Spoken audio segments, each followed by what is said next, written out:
Hello and welcome to Circle Time, the Early Years podcast. My name's Glenn Denny.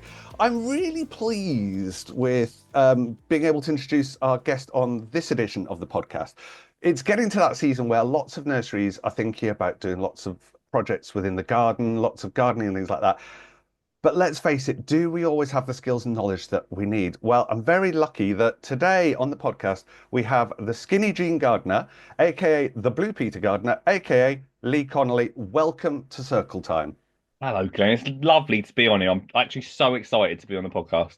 Oh, brilliant. Oh, it's so good to have you as well. It was like, when I was thinking of like, I wanted some fresh topics for this season of Circle Time. And I just thought, you know what? Gardening is one of those topics that every nursery I've ever worked at, every nursery I've ever been in contact with goes, oh, yeah, we'll be doing a little bit of gardening. And actually, none of the staff were like, let's be honest, if you can find somebody in the staff team that is the keenest gardener ever, they're the ones that don't want to do it because they've got enough to do in their own garden at home.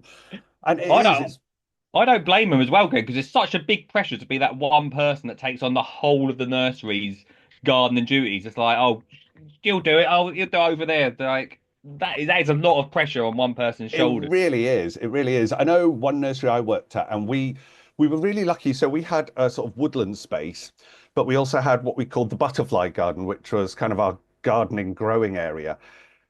And for some reason, I got dumped in the middle of that. I was like, "Well, it's preschool, so you're head of preschool. Off you go. That's all your area." Huh? What? I don't know anything. I can barely grow anything from a packet of seeds. It's like it's quite a daunting prospect as well, isn't it? I think it is daunting, but do you know what's beautiful about that as well is learning together, and that is one of the biggest things that I talk about like creating memories together is really important, Hmm. and also creating that relationship with a child that through gardening is is so incredible. Like I've experienced it throughout my career, and there is really some amazing points where you can be like, oh, we're both learning something here. We're both growing something. We're growing our knowledge, but also we're growing a plant, and that's what I love about gardening, especially in that setting. It's just like I always call my job like being a magician because you plant that little seed and then it turns into a magical plant that you can actually eat something from. Hmm. And I think that's in that setting, I think it's absolutely perfect. Do you know, I never even thought about that.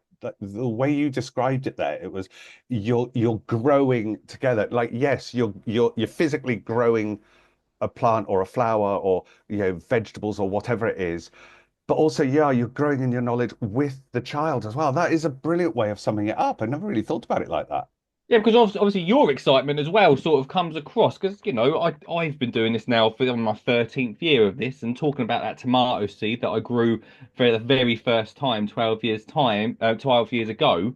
That was a magical experience, but now I'm just sowing tomato seeds like here, there, everywhere. If you're learning along with the kids, then I think that's absolutely amazing. So yeah.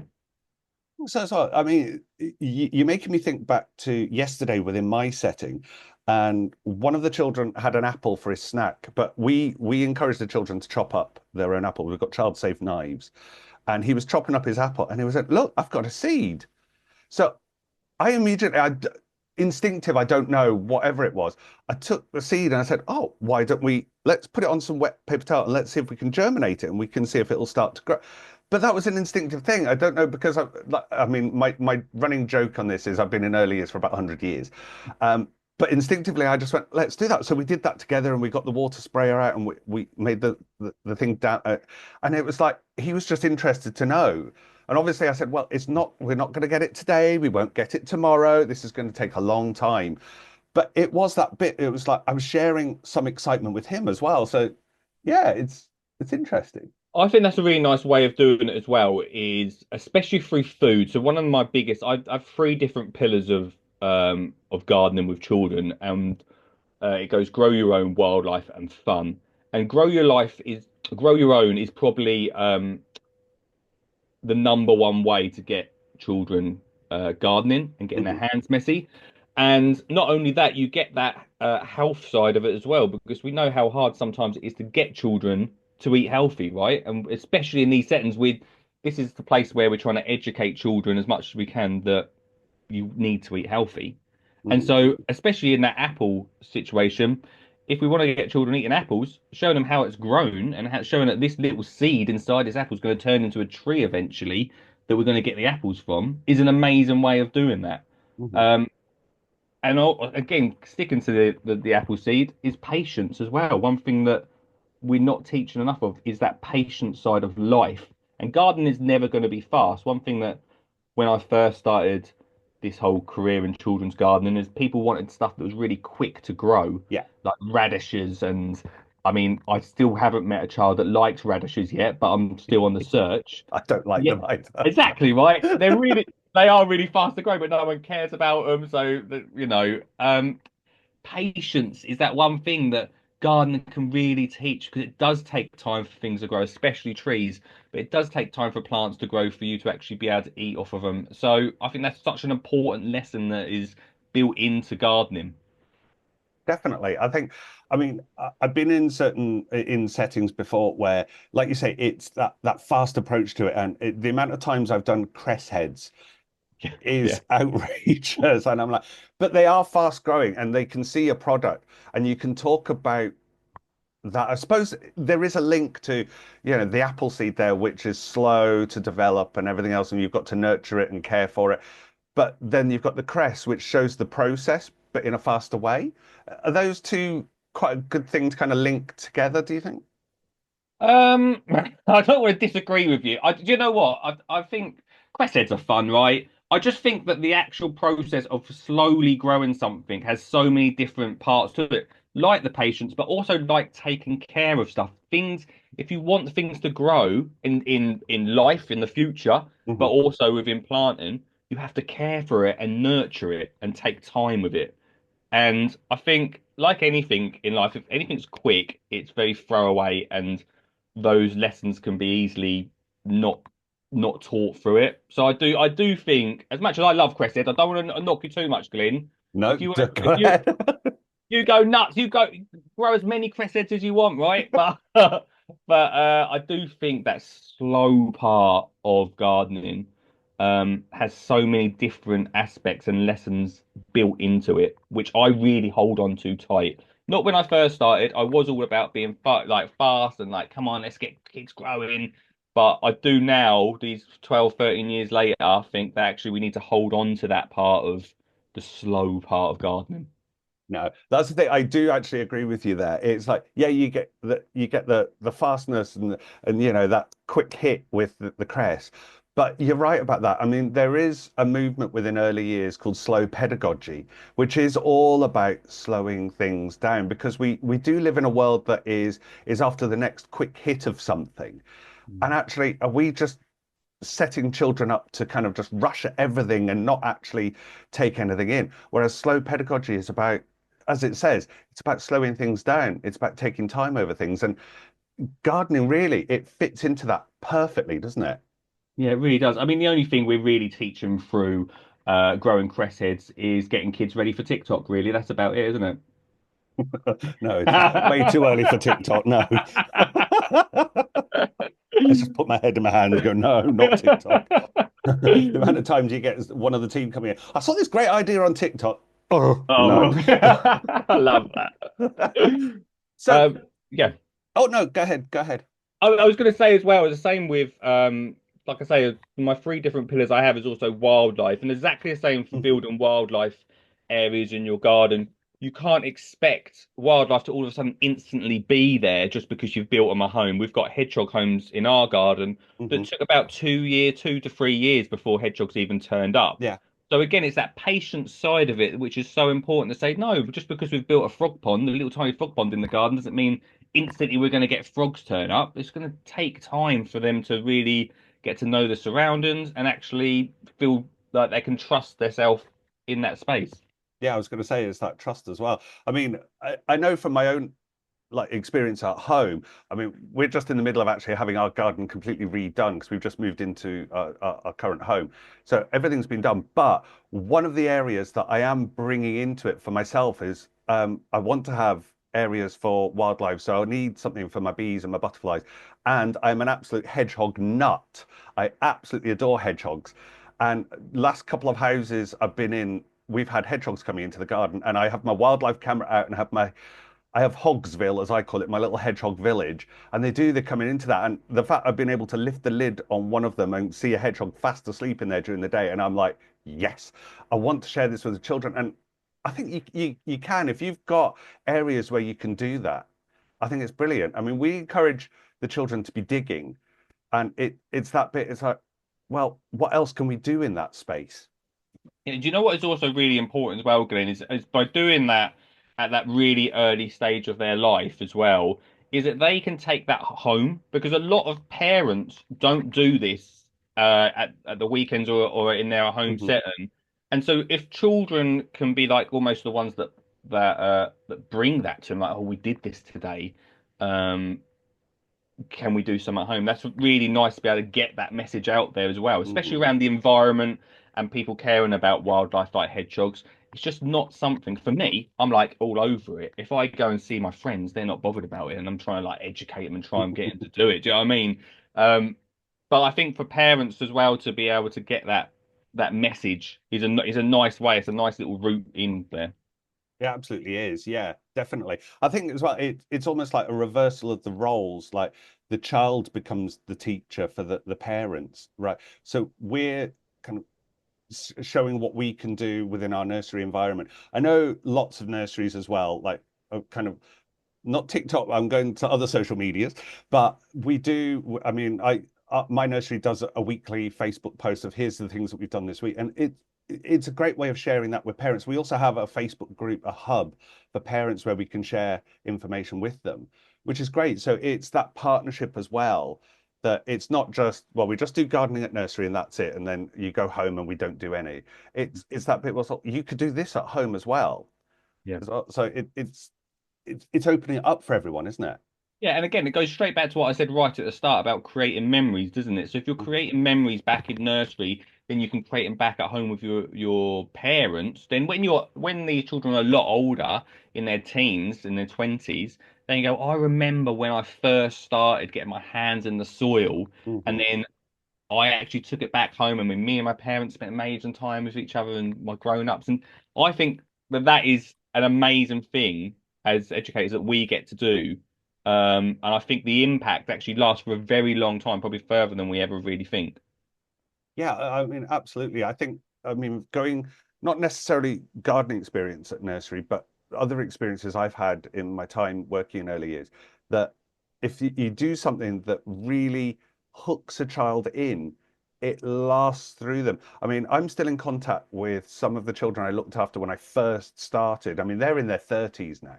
Wow. And there's still bits, it's like if I see them and I'm talking to them, it's like they still remember certain things that I did with them, and little activities that we did together, and they're still talking about that. So it does have a huge impact, and it's making it meaningful as well, isn't it? Yeah, I think there's a lot of that. I keep going back to this whole three pillars thing that I keep working around, but Mhm. it also has to be the third one is fun. Because you've got the grow your own, you've got the wildlife, which are all very educational. But if there's not them fun aspects as well, there's nothing to really draw children out. So I also talk about making sure, especially in early year settings, that there's stuff for children outside that they can Mhm. enjoy doing, rather than maybe they don't want to constantly be sowing seeds or caring for plants or making wildlife areas. But there's Yeah, some fun bits out there that to draw them out, and so they can enjoy spending time with each other. I think that's so important. it is. There's that kind of, we encourage children to make friends and to kind of be social as well. And I think there is that social bit, particularly for children that are just coming in to a nursery. If there's a nice calm activity that it, we could gardens in most nurseries can be very busy, very hectic, very noisy places when everyone's rushing around on the bikes or jumping off things or doing what children do within the garden space. But also, if you've got that quiet area, those children that are not necessarily ones for making all that noise and rushing around and jumping and climbing and doing all of that, there's a space for them then, isn't there? Yeah, like a really small little den area for like either some sort of Wendy house or just a tented area that you can put up throughout the summer. That just like you say is a quiet area where you can just sit and take time. Is really important as well to bring that into it. So yeah, just making everyone feel comfortable in the garden is important. Brilliant. So going back to something I said right at the start was we every nursery I've ever worked in or nurseries that I've kind of been talking to or people I know have worked in other settings, everybody does some sort of gardening. But how do we start it? Like what's the best way to begin to garden with the children? What do we need to start with? What's our kind of starting base? I think, to be honest with you, I think grow your own is probably a really nice way. So look at what's being brought at lunchtime, Hmm. and connect it to that. So if there's a lot of tomatoes in what you're giving the children, then maybe tomatoes would be a great way to link what they're eating to that actual plant, and then throughout that year you'll be able to see that plant grow, Hmm. and that's a really nice connection. A connection there. I think that grow your own is probably the best way to really get started because I think it's a simple way.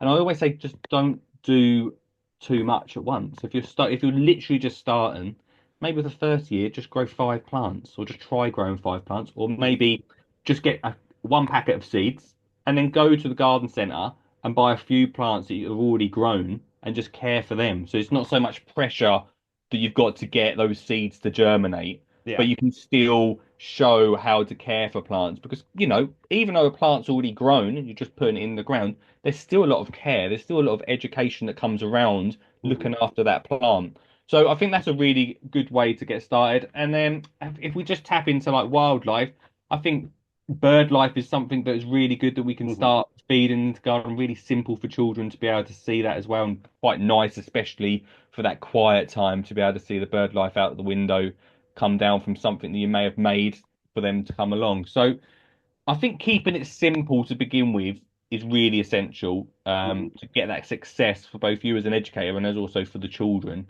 and then building up throughout the years of what space you've got.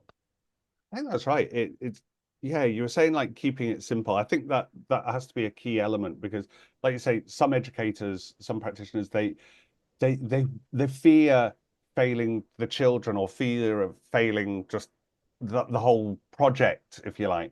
And I think as well, actually, that word has just resonated with me there. Sometimes we do see it as a project rather than something that is consistent throughout the whole nursery year as well. Is that something that we maybe kind of trip ourselves at if we say, well, we're going to do a gardening project? Yeah, Because because that makes it seem short term, doesn't it? yeah, it means that basically you're gonna plant something up in March, and then by May time you're just sort of gonna just disappear into nothing, and that's the end of it. I think that they're keeping that a continuous thing, little and often, every day doing a little bit of something Hmm. towards those plants, towards that area. It's just a nice continuous thing and theme that you can have within that setting. Do you know what I mean? Um, so yeah, calling it a project, like you say, I think that does mean that it can just end in a couple of months. Whereas gardening shouldn't be that. Being outside with all the benefits that we get from being outside, Hmm. should be continuous throughout the year, even though it is a little bit chilly. Do you know what I mean? I know. I think that's the bit. I mean, we still take children outside in the garden to play, no matter what. I mean, it should be. You should be out no matter what the weather. There's nothing wrong with the weather. It's what you're wearing that counts. And it is that bit. I think, it's funny how in my own, talking to you there, and I came straight out with the word project rather than it's like, is that the way I see it as well? It's like, yeah, maybe. And I think that is limiting us. Yeah, I also think that's a little bit of sometimes as a confidence thing, if you're not a gardener, or if you've not got that gardening knowledge, calling it a project means that, oh, if it fails in a couple of months, then we can just sort of forget about it and not worry about it. Whereas having it as a continuous thing, it means that you're going to continually grow your knowledge, and that means that just that little every little tiny step, it's like anything, isn't it? Every little tiny step you go up, your knowledge grows, but also throughout that whole year, your garden grows with it. It doesn't mean that I've been to so many places that have built and spent thousands on a garden and a lot allotment within that setting, Hmm. and then just haven't had the time to keep up with such a large space. And Yeah. it's just weeds and it's just a bit of a mess. And it does turn into a wild, it's called a wildlife garden after that, which is perfect. Um, Yes. Whereas if you're starting small and maybe you've just got a little raised bed to start off with, Hmm. then that's nice and easy. You can get that success. It makes you feel good as an educator, but also makes the children feel good as well. And then the year after, you can just build up that area. I think that's the biggest thing we can do. One of the things that I work a lot in is in primary schools, and that's exactly what we do with them. Is we just give each class a small raised bed, and then they succeed at that, and then they look at maybe building an allotment, or they just need that success Hmm. to really feel like they've got that confidence to push on and do more. So I think if anything from this is starting small and taking your time is essential to the success of it. Definitely. I mean, I know. So in one previous setting I was at, we had an allotment. So we were right next to our nursery was right next to the community allotment, and we actually had a double allotment. We were quite lucky we were able to have two. And it wasn't for me. I might have been the setting manager, but I'm like, I absolutely know nothing about this. And yeah, I'm quite honest about it. But I had two members of the team that were really on it. They knew what they were doing. And we did. I mean, the children were in there. I mean, two, three times a week, the children were over the fence and in with staff members and working away at it. And actually, the engagement was brilliant. And as soon as they got picked up, like by parents, it was they couldn't wait to tell them, "Oh, we were in the allotment today and we were doing this." And although it sounded like it was something special, but the excitement of, oh, we were doing the weeding and we were checking on the courgettes that we were growing and things like that. And there is that excitement, and I think that needs to be a catalyst for the adult to go, well, this is something that they're really into. I need to be into it too. Yeah, absolutely. And do you know what that excitement comes from and goes straight back to what we were saying earlier, is that it doesn't happen back at the home setting. So that is something so unique to them children that they probably wouldn't really get involved with because we all live such busy lives, right? That sometimes the garden's the last thing that we even think about. If Mhm, we're lucky to have a garden, then that's the last thing that you can really think about. So at home, that doesn't happen as much. So in this early years setting, if we can bring that excitement, you're onto a winner, whatever, because they're doing something that they probably wouldn't ever usually do, and that's where that excitement comes from. brilliant. So I'm thinking for those that are sort of like maybe new to early years, but also new to gardening, do you think it's a really good idea to be honest with the children and say, well, I don't know lots about this at all. Why don't we learn together? Do you think that's a really good starting point then? Yeah, I think so. Because also one thing you don't want to do is become just like the expert within this. One, because you could get in trouble if the parents come in and start asking you difficult gardening questions like how to prune my roses or something. But also, it's nice that everyone's on the same level, that we're all just slowly trying to work out how to plant that seed or how to do it. And at the end of the day, if it's not as complicated as perhaps sometimes it's made out in media because all you need to do is get a seed and put it in the soil. Doesn't matter about how deep it is to start with. If as long as it's in the soil, you're gonna get some growth from it. Mhm, And I think sometimes we overthink and we look at these packets of seeds and look at all the writing on the back, but actually just put them in the soil, wait and see what happens. I think that's the best way to start. Do you know what I mean? Like, and that's the excitement also, especially for children, is don't if it doesn't grow, it doesn't matter. We keep trying, try and try again. mhm. Um, so I don't put so much pressure on yourselves, I don't think, and also, like you say, learn with the kids at the same time. I think that is so important. Yeah, I absolutely agree. I was thinking there, going back to that apple seed that the my little boy was talking about the other day when he was chopping up his apple, and I think it's that bit where we can keep going back to it and keep watching it, and if it doesn't happen, it doesn't happen. We'll say, well, what could we do differently? There is a learning experience to be had in something that goes wrong as well. Yeah, exactly. That is also a really important lesson that in life, not everything is a success or every single time, but we have to keep trying at it and try and make and learn from that lesson. I think that sometimes we don't have enough failure for children anymore, which sounds Mm. really harsh, doesn't it? But perhaps sometimes we try and make everything so perfect for them that we lose lessons that could be learnt from failure. Yeah, no, I think you're right. Is like I think children need to know and understand that it's okay for things to go wrong, because we can take something from it. It's like, what could we do differently? And it is a part of the process of learning to do something. Yeah, absolutely. I think you're right there, Glenn. Yeah. Yeah. I mean, one of the things is like we were saying as well there about, gardening is all year round, even in the winter months. So we're getting up to spring, and what's the best way to start? What do you think we need to do to start preparing ourselves in the nursery, like as the educators, not necessarily with the children, but as the educators, what do we need to start preparing to get ready for doing gardening with the children? Yeah, well, firstly, I think the most important thing is what sort of space are you going to be growing in? Are you going to have a raised bed? Are you just going to have a little corner of the garden? You need to think about.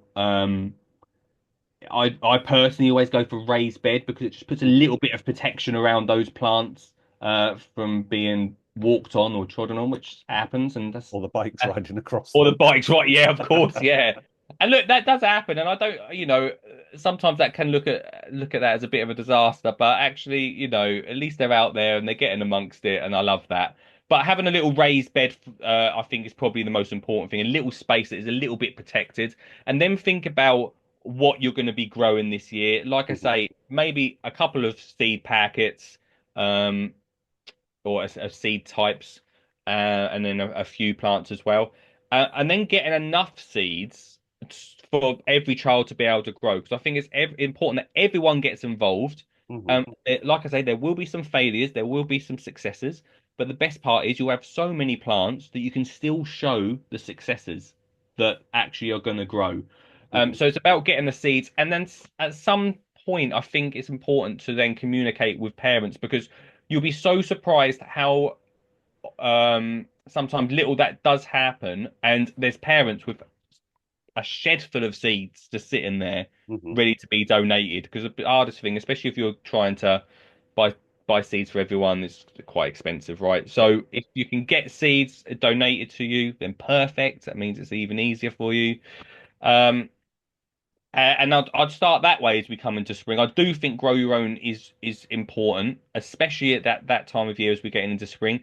And if I'm honest with you, I'd leave the wildlife stuff until a little bit later on in the year when it's a little bit colder, things are not growing as well, Mhm. and then you can literally see from about October through to February time, creating those wildlife areas during that time, and then you can continue that sort of circle of gardening throughout the entire year. I think you just planned out my entire gardening year there. Thank you. There we go. I'll send you an invoice. So I'm going to turn around and focus on you for a second now. So one of the things, what's kind of your favorite thing to grow? My favorite thing to grow is not child friendly, I don't think, but I love growing chilies. Like my favorite thing is to grow chilies. I used to do a long time ago. I used to do like a chili in challenge, and I do a Hmm. festival. I do a festival in my city centre, and we have like a chili in challenge thing. Now I'm a little bit older. I can't eat chilies as well as I used to. I used to eat like raw chilies on stage when I used to do my talks as a bit, and now I can't do that anymore. So No. it ends in disaster. But I do love chili. I love one of the things I just love them so much. One type that I love the most is a one called Dragon Breath. So you can imagine how hot. That sounds spicy. Yeah, yeah, it's proper spicy. But that goes back to me. Like I love growing chilies because I use them in the kitchen. I'll get excited about growing them.